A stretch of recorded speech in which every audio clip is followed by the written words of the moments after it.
اس نے طاقتور حلقوں نے کہا ہے کہ یہ جو نقصان ہو رہا ہے، ادھر سے بھی مر رہے ہیں ادھر سے بھی مر رہے ہیں، یہ صحیح ہے، منرلز بلوچستان میں اربوں خربوں کے ہیں تو وہ نکلتے رہیں، اتنا نقصان ہم برداشت کر سکتے ہیں۔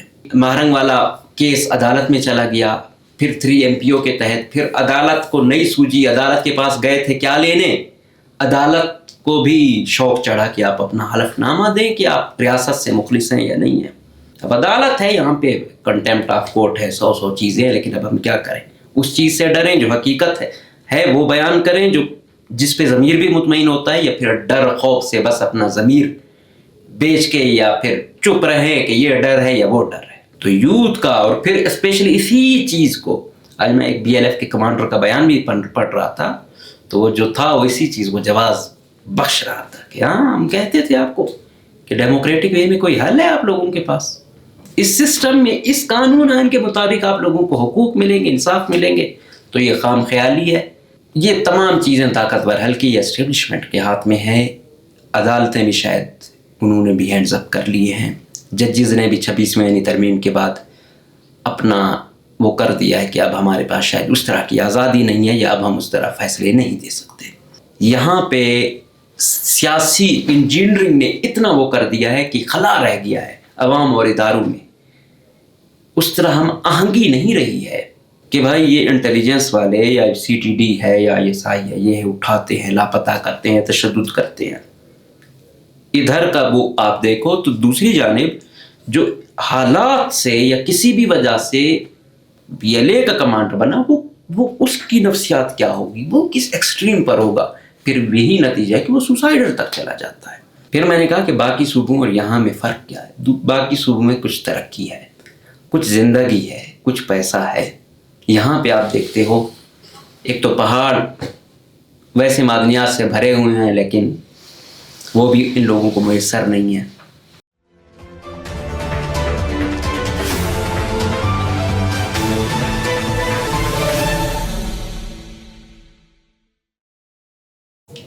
بسم اللہ الرحمن الرحیم، السلام علیکم، مجھے کہتے ہیں مقبول احمد۔ آج ہم بات کریں گے بلوچستان سے متعلق، اور اس میں 2-3 اہم چیزوں کے متعلق۔ سب سے پہلی خبر اور اہم خبر، BNP کے سربراہ سردار اختر جان مینگل نے لک پاس پر جو دھرنا دیا ہوا تھا، 20 روز ہو گئے تھے، آج اس کو ختم کرنے کا اعلان کیا اور کہا کہ ہم نوعیت بدل رہے ہیں، ہم پورے بلوچستان میں اپنے جلسے جلوس، ریلیاں، احتجاج جاری رکھیں گے۔ دوسری بات، آرمی چیف نے کل خطاب کیا اور پھر بڑے غصے اور پھر وہ کیا کہتے ہیں کہ ہارڈ سٹیٹ والی ٹون میں کہا کہ بھائی 1500 لوگ اگر سمجھتے ہیں کہ وہ بلوچستان کو آزاد کریں گے تو ان کی 7 نسلیں بھی نہیں کر سکتی، اور بلوچستان پاکستان کا جھومر ہے۔ نمبر 3، یہ جو کشمکش چل رہی ہے، باقی پاکستان میں نوعیت الٹ ہوگی، تھوڑی سی چیزیں شاید آپ کو اور طرح کی نظر آئیں، بلوچستان میں بہت کمپلیکس ہیں اور دونوں اطراف سے سچویشن ایکسٹریم پر جا رہی ہے۔ اس میں اگر عدالتیں، اس میں اگر اسٹیبلشمنٹ کے اپنے لوگ، اس میں اگر سیاسی لوگ نہیں آتے درمیان میں، تو شاید بہت بڑا نقصان ہو جائے۔ سب سے پہلی خبر، اختر جان مینگل نے جو عید سے بھی قبل 20 روز ہو گئے تھے جو دھرنا دیا ہوا تھا لک پاس پہ، کوئٹہ سے چند کلومیٹر کے فاصلے پر ہے، اختر جان مینگل کو کوئٹہ نہیں آنے دیا گیا تھا۔ وہ یہ لانگ مارچ اس لیے کر رہے تھے، ان کا مطالبہ یہ تھا کہ مہرنگ بلوچ سمیت جو باقی خواتین ہیں ان کو گرفتار کیا ہوا ہے ریاست نے، ان کو چھوڑا جائے۔ تو اس پر یہ تھا کہ اختر جان مینگل کی پولیٹکس سائیڈ پہ ہو چکی ہے، وہ اب ریلیونٹ رہے نہیں ہیں، اس لیے ان کو موقع ملا تو وہ ننگ و ناموس کا کارڈ استعمال کر رہے ہیں، یہ لانگ مارچ کیا ہے، لہٰذا وہ دوبارہ ہائی لائٹ ہونا چاہتے ہیں، مین سٹریم میں آنا چاہتے ہیں، اس لیے تو ان کو مین سٹریم ملی بھی، بڑی کوریج ان کو ملی، لیکن اس طرح ان کو انگیج نہیں کیا گیا۔ پہلے کہہ رہے تھے کہ وہ آئیں شاہ والی اسٹیڈیم میں جلسہ کریں پھر چلے جائیں، پھر کیا ہوا کہ اگلے ایک دو روز میں شاہوانی اسٹیڈیم کے آس پاس بھی مبینہ طور پر سینکڑوں کی کوانٹٹی میں وہاں بارود ملا، تو انہوں نے کہا اب یہ بھی نہیں ہے، دہشت گردی کا خطرہ ہے۔ آپ کو پتہ ہے اختر جان مینگل آئے تھے، پہلے ہی روز ایک خودکش ان کے آس پاس ہوا تھا، تو پھر یہ ایک الگ خطرہ تھا، پھر ادھر سے یہ بارود کا ملنا، باقی خدا جانے کے مطلب انسان کہتا ہے نا کہ بارود والے پہ کہ بھائی یہاں اس میں ریاست ملوث ہو سکتی ہے یا ڈرانے کے لیے کیا ہے، تو اب خودکش تو شاید ریاست کے پاس نہ ہو، تو اس کی غالباً شاید کسی عسکریت مذہبی عسکریت پسند نے ذمہ داری بھی قبول کر لی تھی۔ کل پھر ان کو جو سیکیورٹی دی ہوئی تھی بی سی والوں کی یا پولیس والوں کی، ان کا جو ٹرک جا رہا تھا ان پر دھماکہ ہوا، اور پھر کئی لوگ جہاں کی بازی ہار گئے بیچارے، کئی بہت سارے زخمی ہیں، ابھی تک بھی ہاسپٹل میں ایڈمٹ ہے۔ تو حالات تو کافی کشیدہ تھے، اور ہماری بھی یہ دعا تھی اور خواہش بھی تھی کہ کوئی درمیانی راہ نکلے۔ خدا نخواستہ ایک نواب اکبر خان بگٹی کا واقعہ ہے، آج تک بلوچستان اس آگ میں جھلس رہا ہے، اور اختر جان مینگل والا خدا نخواستہ ایسا واقعہ ہو جاتا تو یہ چنگاری اور عروج پر ہوتی۔ تو ہمارے یار لوگ طاقتور لے کے اسپیشلی اسٹیبلشمنٹ والے طاقت کو کچھ زیادہ خوب آج کل ان کو شوق چڑھا ہوا ہے، ویسے بھی ان کے پاس طاقت ہے، استعمال ہوتی آ رہی ہے، لیکن آج کل کچھ زیادہ ہی وہ چاہ رہے ہیں ہارڈ اسٹیٹ بنانا ہے۔ خدا نخواستہ یہ ہوتا تو کیا کچھ ہو جاتا۔ لیکن ڈان میں ایک آرٹیکل چھپا ہے کہ اس نے طاقتور حلقوں نے کہا ہے کہ یہ جو نقصان ہو رہا ہے، ادھر سے بھی مر رہے ہیں ادھر سے بھی مر رہے ہیں، یہ صحیح ہے، منرلز بلوچستان میں اربوں خربوں کے ہیں، تو وہ نکلتے رہیں، اتنا نقصان ہم برداشت کر سکتے ہیں، ہم ان سے زیادہ بھی ہیں ہر حوالے سے، تو یہ چیزیں چلتی رہیں، کوئی سروکار نہیں ہے، اور ہم ان سے اسٹرانگ وے میں ڈیل بھی کریں گے۔ تو پھر آپ نے دیکھا یہ مہرنگ والا کیس عدالت میں چلا گیا، پھر 3 MPO کے تحت پھر عدالت کو نئی سوجی، عدالت کے پاس گئے تھے کیا لینے، عدالت کو بھی شوق چڑھا کہ آپ اپنا حلف نامہ دیں کہ آپ ریاست سے مخلص ہیں یا نہیں ہیں۔ اچھا، میں کہہ رہا تھا کہ عدالت ہوگی، عدالت درمیانی راستہ نکالتی ہے، جو ججز مائنڈ ہے نا وہ عام سے اوپر ہوتے ہیں تو ان کو ججز بنایا جاتا ہے، وہ ایسے چیف جسٹس نہیں بنایا ہوا، ایسے آپ کو ہائی کورٹ کا جج نہیں بنایا ہوا، آپ سے ایکسپیکٹیشن زیادہ ہوتی ہیں، آپ سے توقعات زیادہ ہوتی ہیں، آپ ایسا راستہ نکالتے ہو جو معقول بھی ہوتا ہے، دور اندیش بھی ہوتا ہے، آپ بھی نکلے ہو دوسروں کی جو ہے نا وفاداریاں پروو کرنے۔ تو خیر وہ یہ ہوتا، عدالت کا بھی کچھ بھرم رہ جاتا، اختر مینگل کا بھی کچھ بھرم رہ جاتا، ریاست کا بھی بھرم رہ جاتا کہ 3 MPO میں بے شک اس کو آپ ضمانت دے دیتے اور درجنوں FIR کسی اور میں ڈال دیتے، کوئی ایک جواز تو رہ دیتے تھے، لیکن آپ نے ایسا فیصلہ اس کا دیا۔ اب عدالت ہے، یہاں پہ کنٹیمپٹ آف کورٹ ہے، 100 چیزیں ہیں، لیکن اب ہم کیا کریں، اس چیز سے ڈریں جو حقیقت ہے وہ بیان کریں، جو جس پہ ضمیر بھی مطمئن ہوتا ہے، یا پھر ڈر خوف سے بس اپنا ضمیر بیچ کے یا پھر چپ رہیں کہ یہ ڈر ہے یا وہ ڈر ہے۔ بدقسمتی سے پروفیشن ایسا ہے، اس میں تھوڑا سا سچ بولنا ہوتا ہے، عوام ایکسپیکٹ کرتی ہے ہم سے، تو اس میں دیکھنا ہوتا ہے، عوامی سینٹیمنٹ بھی دیکھنی ہوتی ہے، ریاست بھی دیکھنی ہوتی ہے، کوشش یہی ہوتی ہے کہ معاشرے میں بگاڑ نہ ہو، کوئی درمیانی راہ نکلے۔ اس فیصلے کے بعد ہائی کورٹ سے کیا امید کوئی رکھے گا، وہ جو کچھ ہوا ہے، تو میرے خیال میں یہ فیصلہ کوئی مناسب فیصلہ نہیں تھا۔ جب درجنوں اور چیزیں تھیں تو صرف اس ایک پہ ہی آپ اگلے کی تمام امیدیں توڑ دو، تو یہ کوئی مناسب فیصلہ مجھے کسی بھی حوالے سے نہیں لگا۔ اختر جان مینگل کو جواز نہیں دیا، اب وہ زیادہ ترش لہجے میں چلا گیا۔ اب جو یوتھ ہے، جو BLA یا BLF، ان کی جو فورس بنتی ہے یا ان کو جو قوت ملتی ہے، وہ کون سے ایج ہوتے ہیں؟ اسٹوڈنٹ ہوتے ہیں، یونیورسٹی کے زیادہ ہوتے ہیں، کالجز کے شاید تھوڑے ہوں، تو وہ اسی حوالے سے اب جن کے گئے ہوئے ہیں، پہلے سے گئے ہوئے ہیں، شاید پیچھے والے تو سارے ہی آپ سمجھو کہ ان حالات میں چلے جائیں۔ اب کیا ہوا، جب دیکھا ہے انہوں نے کہ یار یہ جو ہم نے جسے اپنا لیڈر بنایا ہوا ہے، اور ہم کہہ رہے ہیں اختر جان ہمیں حقوق لے کر دے گا، ہمارا مقدمہ لڑتا ہے، اسٹرانگ سپیچیں ہیں، جمہوری وے میں یہ کریں گے وہ کریں گے، اس کے ساتھ یہ ہوا کہ اس کو کوئٹہ تک نہیں جانے دیا گیا، تو یہ کیا جدوجہد ہے، یہ کیا حساب کتاب ہے؟ تو تو یوتھ کا، اور پھر اسپیشلی اسی چیز کو، آج میں ایک BLF کے کمانڈر کا بیان بھی پڑھ رہا تھا، تو وہ جو تھا وہ اسی چیز کو جواز بخش رہا تھا کہ ہاں ہم کہتے تھے آپ کو کہ ڈیموکریٹک وے میں کوئی حل ہے آپ لوگوں کے پاس، اس سسٹم میں، اس قانون آئین کے مطابق آپ لوگوں کو حقوق ملیں گے، انصاف ملیں گے، تو یہ خام خیالی ہے، یہ قوم پرست یہ ہیں، بس اپنے مفاد کے لیے یہ کرتے ہیں وہ کرتے ہیں۔ تو یوں اس کو بھی رسوا کر کے جانا پڑا۔ یہ اچھی ہوئی کہ APC والوں نے مطالبہ کیا، وہ ایک جواز رہ گیا کہ APC والوں نے مطالبہ کیا، آل پارٹیز والوں نے یہ ریکویسٹ کی، تو لہٰذا ان کو جواز بخش رہے ہیں اور یہ کچھ ہو رہا ہے۔ تو یہ جیت میرے خیال میں جو ہارڈ کور ہیں وہ یہ چاہتے ہیں۔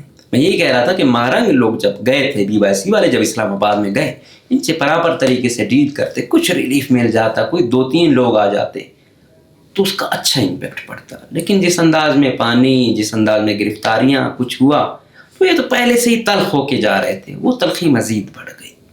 میں پھر کہتا ہوں کہ ایسا نہیں ہے، اس میں بہت سارے ہیں جو عسکریت پسندوں سے یا ان کی سوچ ملتی ہے یا ان کی سپورٹر بھی ہوں، لیکن ریاست نے تو یہ شو کرنا ہے کہ بے شک آپ ہم سے نفرت کریں، ہم نے آپ سے محبت کرنی ہے، آپ ہمارے بچے ہیں، آپ ہمارے شہری ہیں، یہ زیادہ دکھانا ہے۔ لیکن ریاست اور ایکسٹریم پر جا رہی ہے، تو ہر چیز کا کوئی معقول طریقہ ہو۔ اس دوسری جانب بھی دیکھیں کہ کچھ چھوٹا واقعہ ہو، روڈ بند، یہ کرنا وہ کرنا، زبردستی ہڑتال، یہ بھی کوئی مناسب رد عمل نہیں ہے۔ لیکن کیونکہ فی الحال ان پہ ٹف ٹائم ہے، تو ان کی چیزوں پہ کو ہم بعد میں ہائی لائٹ کریں گے۔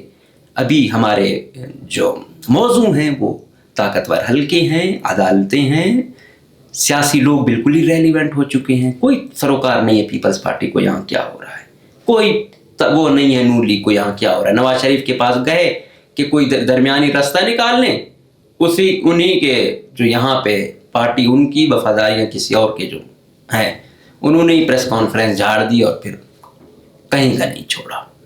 تو یہ تو حال ہے۔ اب کیا رہ گیا ہے؟ اب یہی کہ اختر جان مینگل کے ساتھ بھی جو ہارڈ کور تھا وہ اس سے مایوس ہو کے اس طرف جائے گا۔ جو دوسرا عام آدمی تھا وہ بھی سوچتا تھا کہ یار جب اختر جان مینگل جیسے بندے کو لفٹ نہیں مل رہی، عزت نہیں مل رہی، تو عام بلوچ کی یا عام بلوچستانی کی یا عام آدمی کی کیا وقت ہوگی، ریسپیکٹ ہوگی، یا اس کے ساتھ کیسے ڈیل کیا جائے گا۔ تو یہ اچھا جسچر نہیں تھا، کسی بھی حوالے سے اچھا جسچر نہیں تھا۔ بہرحال پھر دعا گو ہے کہ خدا اس سرزمین کو امن کا گہوارہ بنا دے، یہاں کی تمام مشکلاتیں حل ہوں۔ لیکن یہ تمام چیزیں طاقتور حلقے یا اسٹیبلشمنٹ کے ہاتھ میں ہے۔ عدالتیں بھی شاید انہوں نے بھی ہینڈز اپ کر لیے ہیں، ججز نے بھی 26ویں یعنی ترمیم کے بعد اپنا وہ کر دیا ہے کہ اب ہمارے پاس شاید اس طرح کی آزادی نہیں ہے، یا اب ہم اس طرح فیصلے نہیں دے سکتے۔ کل آرمی چیف نے خطاب کیا اوورسیز کمیونٹی سے، اور ان کے لیے بڑے وہ بھی کیے کہ بھائی لائیں، اور ان کے لیے بڑے بڑے پیکیجز بھی تھے، وزیر اعظم صاحب بھی تھے، باقی لوگ بھی تھے۔ تو ان کا جو بلوچستان سے ریلیٹڈ یا دہشت گردی سے ریلیٹڈ بیان تھا کافی ہائی لائٹ ہے، اور کافی وہ کیا کہتے ہیں جوش میں بیان دے رہے تھے، اور پتہ چل رہا تھا پالیسی کیا ہے۔ ان کا بیان جو تھا وہ یہی تھا کہ بھائی بلوچستان پاکستان کے لیے لازمی ہے، بلوچستان سے ہمیں محبت ہے، اور یہاں تک کہہ دیا کہ بلوچستان پاکستان کے ماتھے کا جھومر ہے، مطلب وہ ہمارے لیے اتنا ریسپیکٹڈ ہے، یا ہمارے لیے اتنا لازمی ہے۔ تو تھوڑا سا میں ہوا کہ یار ماتھے کا جھومر ہے، لیکن جو ٹیم یہاں بیٹھی ہوئی ہے کوئٹہ میں، اور پھر وہ بلوچستان سے جو ماتھے کے جھومر حکومت کے لیے نکالتے ہیں، وہ تو کہیں بھی جھومر نہیں ہوتے ہیں، وہ کانٹے ضرور ہیں۔ جو مسلط ہے نا اسمبلی، اس میں اکثریت جھومر نہیں، جھومر کا وہ کیا کہتے ہیں وہ کانٹا، وہ ہے جو تکلیف دیتا ہے، جس کا واحد کام کرپشن، کمیشن، بھتہ خوری ہے، جس کی کوئی پریورٹی نہیں ہے کہ بلوچستان میں کچھ بہتری آئے۔ وہ صرف جو ان سے جاتے بھی ہیں، میں یہ بات کرتا ہوں کہ سیکٹر کمانڈر یا دوسرے کے ساتھ جو جانے والے ہیں، جو ملتے ہیں سیاسی یا دوسرے لوگ، ان کی اپنی ترجیحات ہوتی ہیں۔ ہر بندہ وہ سکیم لے کے جاتا ہے جس سے اس کو فائدہ ہو۔ گراؤنڈ ریالٹی کیا ہے وہ مخالف لوگ یا کوئی بھی جتنا بھی آپ کا مخالف ہو، کم سے کم اس کو سنو تو صحیح کہ کیا ہے۔ یہ ہے کہ یہاں پہ مخالفت کو یا تنقید کو دشمنی سمجھا جاتا ہے، تو پھر حالات یہاں تک ہیں۔ تو دوسرے ہیں، انہیں پتہ ہے کہ ہم نے یہ باتیں کرنی ہیں، مستقبل میں شپ مل جائے گی، یہ ٹھیکہ مل جائے گا، یہ نوکری مل جائے گی، تو پھر اس میں حالات سیٹ نہیں ہوتے۔ ہاں، نہ وہ بیانیہ بنا سکتے ہیں، نہ کچھ ہو سکتا ہے۔ تو جو تنقیدی آوازیں ہیں ان پہ کچھ عمل کریں، ان کو دیکھیں کہ کیا واقعی گراؤنڈ صورتحال کیا ہے۔ تو آرمی چیف نے ایک اور سخت بیان دیا جو مین وہ ہے کہ کیا یہ 1500 جو دہشت گرد ہیں یہ آزاد کرا لیں گے؟ مطلب ان کا زیادہ تر کیونکہ بلوچستان کے کانٹیکس میں بات ہو رہی تھی، BLA BLF کی جانب، ان کی 7 نسلیں بھی آزاد نہیں کروا سکتی۔ اچھا، تو اگر ہم پاور کی بات کریں، کوئی شک نہیں ہے کہ پاکستان کی فوج، پاکستان کی اسٹیبلشمنٹ دنیا کے پاورفل ملکوں میں ایک ہے، ہر حوالے سے، چاہے انٹیلیجنس ہو، چاہے کمانڈوز ہو، چاہے ہر حوالے سے۔ لیکن ساتھ ساتھ عوامی سپورٹ بھی لازم ہے۔ یہاں پہ سیاسی انجینئرنگ نے اتنا وہ کر دیا ہے کہ خلا رہ گیا ہے عوام اور اداروں میں، اس طرح ہم آہنگی نہیں رہی ہے، یا انگیج اس طرح نہیں کیا گیا۔ جو درمیان میں پل کا کردار ادا کرنے والی سیاسی شخصیات تھیں وہ سائڈ لائن ہو گئی۔ اب رہ گئے ہیں ایسے لوگ فارم 47 والے جن کی کوئی سٹیک ہی نہیں ہے، ان کی شاید گھر میں کوئی نہیں سنتا، تو وہ کیا پل کا کردار ادا کریں گے؟ وہ اپنے علاقوں میں جا نہیں سکتے ہیں، وہ کیا بیانیہ بنائیں گے؟ وہ کوئی سخت بیان دیتے ہوئے درجنوں مرتبہ سوچتے ہیں، پھر کہتے ہیں کہ یار کیا کریں، اگر نہ کیا تو پھر کوئی کیس کھل جائے گا، یا نہ کیا وزارت چلی جائے گی، یا دوبارہ ریکاؤنٹنگ ہو جائے گی۔ لہٰذا یہ چیزیں ہوتی رہیں اور پھر حالات اس نہج تک ہیں۔ تو اس میں ہر ایک کا اپنا اپنا ایک کردار ہے جو نوبت یہاں تک آ گئی ہے۔ دوسری طرف عسکریت پسند ہیں، ٹھیک ہے، یہ ہوتا ہے، یوتھ ہے، کسی کا بچہ ایسے لے کے چلے جاتے ہو کہ اس کے خاندان والوں تک کو پتہ نہیں ہوتا، پھر اس کو سوسائڈر بنا دینا، پھر اب فیمیل کو سوسائڈر بنا دینا، پھر یہ ایکسٹریم ہے۔ اچھا، ہم یہ کہتے ہیں کہ بھائی یہ انٹیلیجنس والے یا CTD ہے یا ISI ہے، یہ اٹھاتے ہیں، لاپتہ کرتے ہیں، تشدد کرتے ہیں۔ ادھر کا وہ آپ دیکھو تو دوسری جانب جو حالات سے یا کسی بھی وجہ سے BLA کا کمانڈر بنا، وہ اس کی نفسیات کیا ہوگی، وہ کس ایکسٹریم پر ہوگا، پھر یہی نتیجہ ہے کہ وہ سوسائڈر تک چلا جاتا ہے۔ تو یہ تمام چیزیں ہیں گراؤنڈ صورتحال، اس کے بہت محرکات ہیں، ایسے کوئی اس لیول تک نہیں پہنچتا۔ اس میں فنڈنگ تو ہوگی، ہم کہتے ہیں باہر کے ممالک، یقیناً باہر کی انوالومنٹ ہے، ہوتی رہی ہے، لیکن موقع کیسے ملے، کہاں سے وہ کیا کہتے ہیں گیپ کہاں ہے، اس چیز کو ضرور دیکھنا اور پرکھنا ہے۔ جب ہم یہ نہیں دیکھتے، ہم یہ کہتے ہیں کہ ہاں بھائی یہ کیسے ہو گیا، کاز پر نہیں جائیں گے تو یہ مسئلے حل ہوں گے۔ اب آرمی چیف صاحب نے تو یہ کہہ دیا کہ 1500 آزادی نہیں دلائیں گے، لیکن بات یہ ہے کہ اگر عوامی ہمدردیاں ان کے ساتھ چلی جاتی ہیں تو پھر ایشو یہی ہے۔ آج کا جو انسرجنسی ہے بلوچستان میں، اس میں یہ ہے کہ اب گوریلا کاروائی ہوتی ہے۔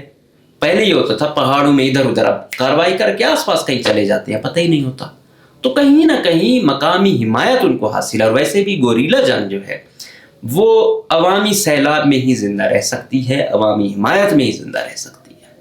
تو یہ ضرور دیکھنا ہے، اس پہ اسٹڈی ضرور کروانی ہے کہ آخر کیا وجہ ہے کہ ان کو ایکسیپٹنس مل رہی ہے، سیاسی لوگوں سے لوگوں کا اعتماد اٹھ رہا ہے، اس کے محرکات کیا ہیں۔ پھر میں نے کہا کہ باقی صوبوں اور یہاں میں فرق کیا ہے۔ باقی صوبوں میں کچھ ترقی ہے، کچھ زندگی ہے، کچھ پیسہ ہے۔ یہاں پہ آپ دیکھتے ہو ایک تو پہاڑ ویسے معدنیات سے بھرے ہوئے ہیں، لیکن وہ بھی ان لوگوں کو میسر نہیں ہے۔ بلیک مختلف گنجے ٹائپ کے، وہ اور زیادہ نفسیات وہ کرتے ہیں۔ کوئی پارک والی صورتحال نہیں ہے، کوئی اور ایسے انجوائمنٹ یا، اور سب سے اہم امن نہیں ہے۔ جہاں امن نہیں ہے وہاں لوگ آٹومیٹکلی سائیکولوجیکل طور پر ڈسٹرب ہوتے ہیں۔ ان کے لیے 2 ہی راستے ہوتے ہیں، یا تو بالکل ہر چیز سے ریلیونٹ ہو کے سکون کی جانب چلے جائیں، یا پھر ریاست کے ساتھ ہوں یا پھر عسکریت پسندوں کی جانب ہوں. تو اب یہ ہوگا جو فریق جتنا زوراور ہوگا وہ اپنی طرف لے جائے گا, جس کو عوام زیادہ اپنے قریب دیکھے گی کہ کیا ہو سکتا ہے, یہ تو سسٹم سے مارا گیا, اس سسٹم میں تو میں تھک گیا ہوں, لہٰذا اب کچھ اور ہونا چاہیے. تو اب یہ جنگ ہے, یہ جنگ صرف ہتھیاروں سے نہیں لڑنی, یہ نظریاتی طور پہ لڑنی ہے, یہ لاجیکل لڑنی ہے. تو اس کا کوئی حل ہوگا, شاید یہ 1500 نہیں, یہ 500 ہوں, لیکن اگر وہ اپنی ایک منظم طریقے سے لے کے چلیں گے اور ہر لیول سے لے کے چلیں گے تو پھر میرے خیال میں لاکھوں کروڑوں بھی شاید اس طرح مقابلہ نہ کر پائیں. تو ابھی 2-3 مہینے انفارچونیٹلی مجھے ٹف نظر آ رہے ہیں. بڑے لیول پہ سیکیورٹی فورسز بھی آ گئی ہیں, ان کی تیاری بھی ہے. اور دوسرا ایسا ہے کہ میں نے کہا کہ پہلے اور نوعیت تھی, جس طرح ادھر گوریلا آ گیا ہے, سوسائڈر آ گیا ہے, اب جو سیکیورٹی فورسز ہیں ان کے پاس بھی ڈرون ہیں, مختلف فضائی کارروائیوں کے لیے چیزیں ہیں. مطلب ایک چھوٹا ڈرون ہے, اوپر ہے, اس کے ساتھ راکٹ ہوتے ہیں, باقی بارود ہوتا ہے, پتہ بھی نہیں چلتا آپ کو کہ کوئی چیز اوپر ہے, آ کے ہٹ کر دیتی ہے. تو اوورآل جو یہ 10-1500 ہیں دکھ تو بہت کمزور رہے ہیں, لیکن مسئلہ یہی ہے, کوشش ہم نے کرنی ہے کہ یہ 1500 ہے یا 500 ہے یا 5000 ہے, یہ نہ ہوں. یہ دوبارہ آئیں, آئینی دائرے میں رہ کے کام کریں, مزید نہ ادھر سے کوئی مرے نہ ادھر سے کوئی مرے. لیکن اس کے لیے کم سے کم سب سے جو پازیٹیو اسپیکٹ ہے وہ یہ الیکشن ہے, حقیقی قیادت ہے, اور سب سے اہم یہ کرپشن کلچر ہے بلوچستان میں. سب سے اب میں آپ کو ایک مثال دوں, ایک ٹھیکیدار صاحب ہیں, بڑے معروف ہیں, انہوں نے اپنی بیگم صاحبہ کو خصوصی کوٹے پہ جو ہے نا ریزرو سیٹ پہ سیٹ دلوائی. اب پہلے سے ہی وہ اتنا تھا, اب اس ایم پی اے کو جتنا فنڈ ملتا ہے وہ صرف اس کا کمیشن ہی لے لے تو اندازہ لگاؤ کتنا ارب پتی کھرب پتی بن جاتا ہے, اور ایک ایم پی اے کو کتنا ملتا ہے وہ آپ کے سامنے ہے. تو یہاں سب سے بہترین انویسٹمنٹ پھر یہی ہے کہ لوگ کسی طرح وہ کریں, یا مینجمنٹ ہو, ایسی قیادت آئے, اسٹیک نہ ہوں, تو پھر ان کے تھرو وہ کمزور ضرور ہوں گے, وہ شاید وہ کریں, لیکن چند لوگوں کی خاطر آپ کروڑوں لوگوں کو تو دور نہیں کر سکتے. اور اگر کروڑوں لوگوں کا سسٹم سے اعتماد اٹھ گیا یا تلخی ہو گئی درمیان میں, تو پھر اس کے کیا نتائج ہوں گے. میں پھر کہہ رہا ہوں کہ باقی صوبوں میں پھر بھی کچھ نہ کچھ ہے, یہاں تو اندھیر نگری ہے. اور یہاں پہ جس طریقے سے ہر ادارے سے امیدیں وہ نہیں کر رہی, میں نے کہا یہ بہترین وقت تھا. عدالت تو کم سے کم دور اندیشی کا مظاہرہ کرتی, ادھر کر کے دوسرے بے شک کیس میں آپ نے اندر رکھنا تھا رکھ لیتے, لیکن وہ بھی نہیں ہوا. تو اب نہ آپ کے درمیان میں عدالت رہ رہی ہے, نہ سیاسی لوگ رہ رہے ہیں. نواز شریف بھی باہر چلا گیا, نہیں آئے گا. وہ کہہ رہے ہیں کہ یہ سمجھتے ہیں کہ شاید اگر مداخلت کی, کیونکہ بلوچستان اب طاقتور حلقے سمجھتے ہیں کہ یہ سیاسی لوگوں کی سٹیک نہیں ہے, یا یہ ادھر ویسے بھی اس طریقے سے سمجھتے نہیں ہیں, لہٰذا بلوچستان کو ہم اپنے طریقے سے چلائیں گے. یا کون افسر آئے گا, کون کے پاس کیا منسٹری ہوگی, یہ وہ ہو سکتا ہے مشاورت ضرور ہو, لیکن ہمارے چہیتے لوگ ہوں گے یہاں پہ. تو پھر نواز شریف پہلے ہی اتنا حالات کا مارا ہوا ہے, اپنی سیٹ اس کی پر سوادیہ نشان ہے, وہ کیا آئے گا اور کردار ادا کرے گا. لیکن لیٹس سی آگے کیا ہوتا ہے, تمام پارٹیاں مل کے کیا کرتی ہیں. ادھر سے پی ٹی آئی والی صورتحال آپ دیکھ لو, ادھر سے یہ حالات ہیں, تو ہر طرف سے یہ ہنگامے ہو گئے, مظاہرے ہو گئے, تو پھر ٹیکل کرنا بڑا مشکل ہو جائے گا. اور جتنی خون ریزی ہوگی یہ اور زیادہ تکلیف دہ ہوگی, اور باہر کے جو ایکٹرز ہیں ان کو یہاں پہ داخل ہونے کا زیادہ موقع ملے گا, اور جو نان اسٹیٹ ایکٹرز مقامی ہیں وہ باقی نفری اپنی طرف زیادہ کر لیں گے. تو جو بھی کریں, کائنیٹک اپروچ اپنانی بھی ہے, تو کوشش کریں کہ کوئی بھی ایک بھی مظلوم چلا گیا تو تمام حالات کسی اور نتیجے پہ چلے جائیں گے. اور اسپیشلی جو بڑے لوگ ہیں, وہ ہمیں ان سے لاکھ اختلاف ہو, سردار اختر جان مہنگل یا دوسرے ان کو ریسپیکٹ دینا سیکھیں, ان کو گریس دینا سیکھیں. اگر دوسری جانبی کسی پارٹی کا ہوتا قائد, تو اس کے لیے بھی شاید ہمارے یہی الفاظ ہوتے, اور یہی ہے کہ کسی کے بڑے کو عزت دینا سیکھیں, آپ کے بڑے کو بھی عزت ملے گی. آپ دوسروں کو رسوا کریں گے تو کہیں نہ کہیں یہی آپ کا بھی مقدر بنے گی. اجازت دیجیے, اللہ حافظ.